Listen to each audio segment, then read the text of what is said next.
and the completion of everything that God has spoken of in the Bible. So are you saying, if I'm hearing you right, October 7th, 2015 should be the actual physical end of the world?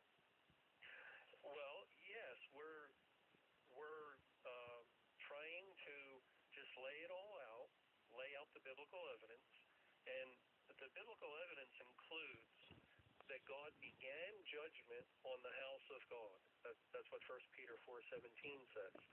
So judgment began May 21, 1988, continued for 23 exact years on the churches until May 21, 2011. That's where actually that date came from.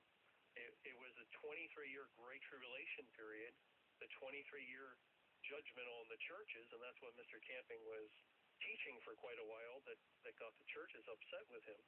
And then on May 21, 2011, it was to be the day of transition from the judgment on the church to now expand and include the unsaved people of the world. And so the 23-year period of judgment on the church worked out to be 8,400 days.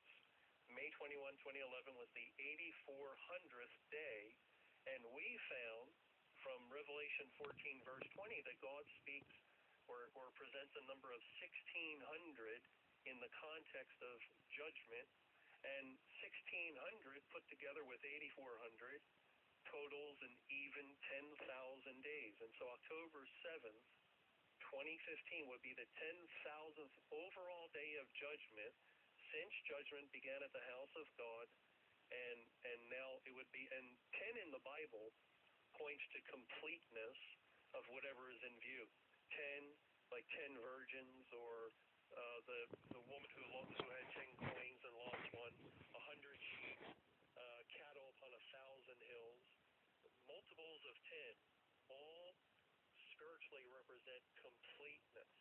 And so for October 7th, 2015 to be the 10,000th day, it's a very strong candidate for God to complete the judgment that he started on the church and now has again grown to include the nations of the world. Now that's